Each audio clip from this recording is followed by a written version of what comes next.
Good afternoon, friends. My name is Suzanne McAllister, and it is August 3rd, 2026. I am with the Post Animal Use World Project, or PAW Project, Vegan Spirituality Group of Philadelphia, and PA Voters for Animals. And I am really eager to speak to Karen, who I know, but I just read her bio and realized there's a lot that I don't know about Karen. So we're going to learn about her together. But Karen and I met, I'm going to say, over a decade ago through a mutual friend, Lihia, who I know through the Vegan Spirituality Group of Philadelphia. And I know Lihia considers Karen the reason that she is vegan. We have spoken about that. And we've also tabled at a bunch of events at the Peace Fair in Bucks County. Couple of years we've been there together. And then I've also been or participated in a conference that you used to be called the Peaceable Kingdom Conference and now has a new name, Compassion for Animals and Environment, which is in Bucks County. And I've just always been impressed by your energy and your creativity. It just seems to me that you're always doing stuff. And so I thought, well, I'd like to introduce you to people who don't know you.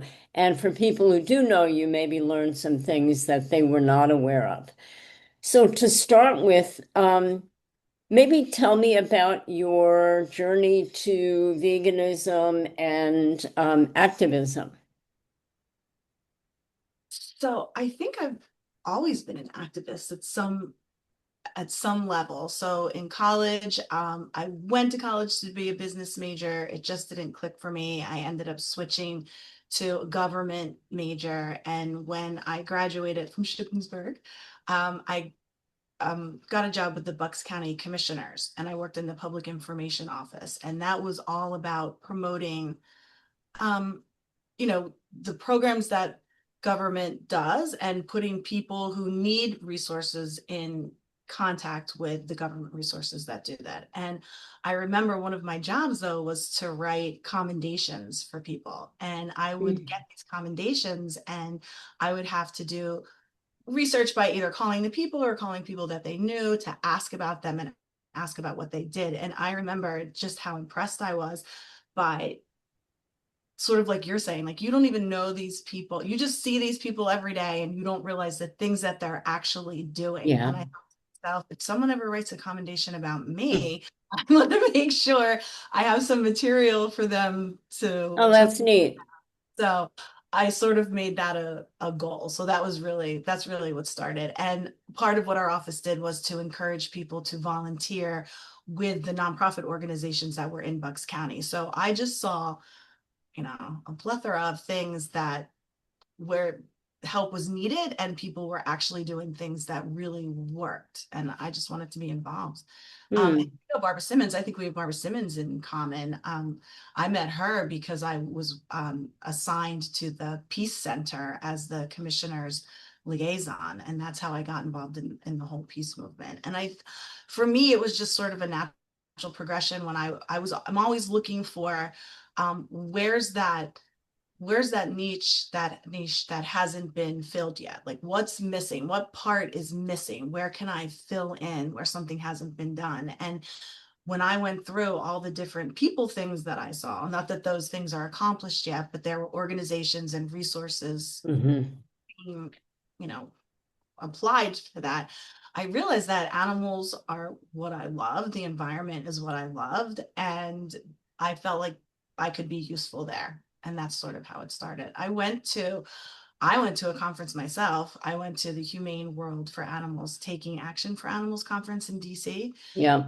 Went thinking I'm going to learn how to help cats and dogs, and I literally came back a vegan and dedicated myself and my actions. I'm still working with companion animals, but I'm also working towards helping farmed animals.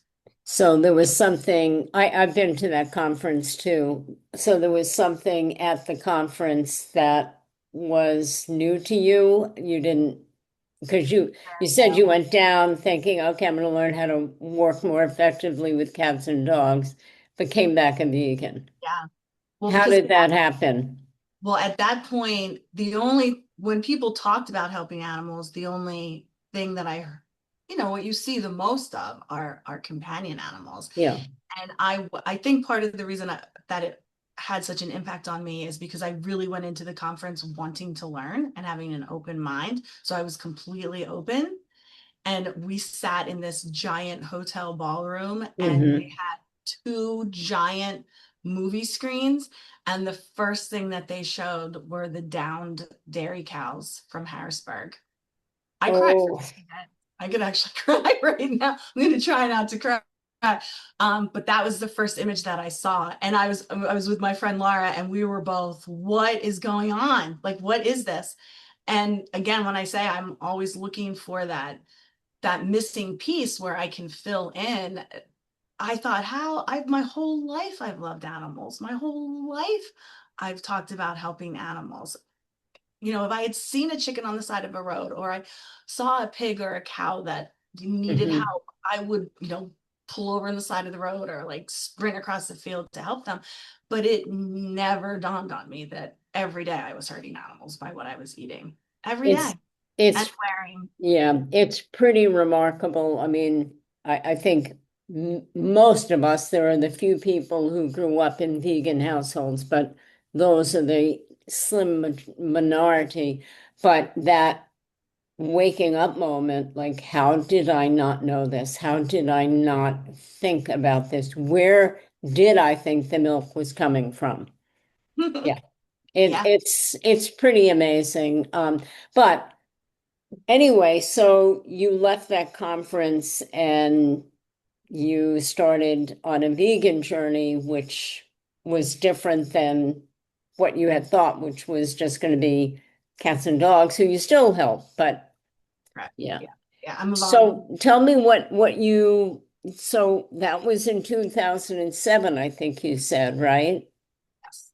Yes. I So just turned that's 40. 19 years. Yes. I had just turned 40. That was also a big year for me where I thought, um, this is, I'm midlife. I only have 40 years left. I have that commendation hanging over my head. I wanted to make sure, that I did something with the next 40 years. So this is what I. That's kind of neat. So motivated because you wanted them to be able to write something on your headstone. And to make sure, I mean, I not mean, so. I'm being somewhat glib, But but true. yeah, I wanted to make sure. I mean, I guess it was sort of. I mean, that's a literal interpretation of what I was just thinking to myself. I don't care if I ever get a commendation, but I I hear wanted you. to make sure that the next 40 years I was going to do something. It was Yeah. going to be worthwhile. Well, and it sounds like when you went to work in the commissioner's office and you were writing those commendations, there was something about that where, if I'm hearing you right, you thought, there are people out there who are really spending their time doing something meaningful, and that's what I want to do. Yes. Yeah, Yeah. yeah. So, I mean, I was, like I said, being glib when I said you wanted them to be able to write. But I do think, that if we're oriented that way, we do want to be able to look back and say, you know what, I feel good about how I spent my time. Yes. Exactly. So tell me what I know some of what you've been doing because we work together with PA Voters for Animals, but why don't you tell me about some of the things you've been doing? So you just read my bio, so if I forget anything, you're gonna have to tell me because I Okay. forget. So weekly, I go to the Bucks County SPCA and I'm a dog handler. So I walk dogs. I've learned lots of skills there as far as um, just how to train and just, I'm going to say animal behavior. And I do offer to anybody, friends and acquaintances, if they ever need help with dog training, with basic dog training, I do that for free. I go to your house or I meet you at a park. I'll teach you how to do loose leash walking, sit, you know, just basic things. And my motivation for that is I always look at problems twofold. One, I want to help animals get out of the shelter, but I also want to make sure that animals don't go to the shelter if they don't need to go there. So Yeah. that's a motivation for that. Plus I love it. Okay. It's always fun. And I try to get to people to actually see it. I mean, we're very centric in that we say like, this is how we feel, this is how we think. Why isn't the dog thinking and feeling like that? So I try and turn it around and have them call it dog Hmm. brain, to have the people think about from the dog's perspective. Like, what is the dog seeing? What is the dog experiencing? What Yeah. um because a conference changed me, I founded the Compassion for Animals and Environment Conference because I thought that would be a really good way. I mean, you said Lahia. Lahia and I literally had a 3-second conversation about a movie called The Cove. We were passing each other at the gym, and she said to me, I know you love animals. You should watch the film The Cove. It's about what is happening to the dolphins in Japan. And she said, they eat them. And Hmm. I glibly said, why? What's different than what we do? And she Yeah. said, what? And I said, what's different? We eat animals all the time. And I, while you can have an impact on a person one-on-one, because billions of animals are being eaten, I don't want to just do it one person at a time. Yeah. So with the conference, I figured I can reach more people at a time. So I call it a micro conference because we have it in one room. We have 4 speakers. We anticipate between 50 and 60 people. And Hmm. that way at the conference, everyone gets that one-on-one attention. So they feel like the speakers are speaking directly to them. They're speaking to the people that they're sitting next to. They're speaking to all of the exhibitors that come to table. And we have two workshops in the morning. We all sit down and have vegan lunch together, and then we have two Hmm. conferences in the afternoon. And the vegan lunch was really important to me because a lot of people will say, I could never, I would never, I couldn't eat that food, and they won't even try. Yeah. So I make sure that I present them a delicious vegan meal that, it's easy peasy, it's right there, it's included in the registration, and most people are surprised at how good it is. Yeah. I mean, that's wonderful. And while we're talking about it, so I'm going to put this in the show notes after we're finished, the date and the location, but it's the end of September and it's on a Saturday and it's at the Bucks County Community College, correct? Yeah. Yeah, and I've been there and it's a really, really nice venue. So I encourage anybody who's listening who's in the Philadelphia, Montgomery, Bucks County area to check it out. It's really a worthwhile day. And bring somebody who may not know about some of these things. I mean, that's always nice when we're um, like what happened to you at the conference in DC, that you learned something that changed your life. Um, I I became vegan reading something in a book, and that changed my life. Same thing with you with seeing the image of the down cow. Um, so that is something that you've created. Maybe talk a little bit about PA Voters for Animals, which I know you were a co-founder of. Yes. So our friend Suzanne Gonzalez approached me and 3 other women who live in Pennsylvania, who are also all involved one way or another in animal protection. So we all foster, we all do rescue, we're all vegan. Um, and she said, is there something more that we can do? Do you think we can do something more? And we all said yes. And that was the Mm, Pennsylvania Voters for Animals.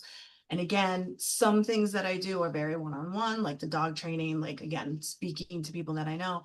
And some things you just want that reach that's just bigger, so you can reach more people Mhm. at the same time with the same message. And I would say Pennsylvania Voters for Animals is that for me. So Yeah, we have yeah, 6 initiatives. All of that is on our website. We do a volunteer orientation once a month. I do the volunteer orientation with Suzanne.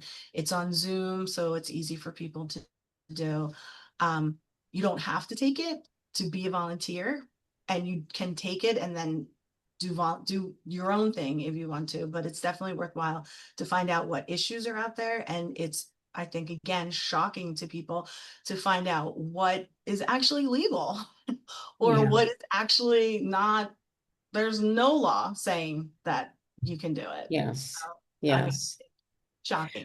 I'll tell you, for me as an animal advocate, I really appreciate that there is something called PA Voters for Animals, because when I go to my representative, it's a whole lot easier if I can go to him and say, oh, by the way, there is this organization and these are some of their initiatives. And I'd like you to take a look at them, other than my just going and talking to him and saying, have you considered X, Y, or Z? And that's just me as an individual, hoping that I might encourage him. But here's something where I can be more specific and there's something tangible he can do, because there are bills that you are promoting and advocating for. So I'm very grateful as an advocate in Pennsylvania to be able to use PA voters. So I'm delighted that you did that. Um, I was just going to say, because I come from, local government. I worked 33 years in local government. I see the elected officials as almost like coworkers, but just I I respect what they do, but I don't feel like there's a barrier between me and them as far as asking for things or advising them of things of what's important to the community. So if I think people want to do that, but people don't know how to do that. yeah, So using our organization to learn how to do that and feel more comfortable with that. Because the part that everybody sort of leaves out is our representatives want to know that information too, because yes, they want to, I mean, they want to be reelected and they're elected to do what we want them to do what's best for the community. So we've got to get that information to them. I really like what you just said. I know that after the 2016 election, and I'll just say outright, I was very unhappy with the outcome. And I read a book called Politics is Power. It was by a political science professor from Tufts University. And what I took away from that book, because it really was the thesis of the whole book, was how important it was to get involved on the local level. So much of our focus and so much of the media is focused on national politics. And what you just said is so critical, I think, whether you're in Pennsylvania or you're listening to this and you're in California or Missouri or New Hampshire, wherever you are, getting involved on the local level and recognizing my elected representatives, or the town board or whatever it is, they need to hear from their constituents what's important to you. Doesn't mean it's going to happen necessarily, but it's our responsibility to let them know what's on our minds. So I think um, I love that you're involved in this, and that you and Suzanne and the others came up with this idea. And I'm happy to be involved in the legislative and advocacy committee part of it.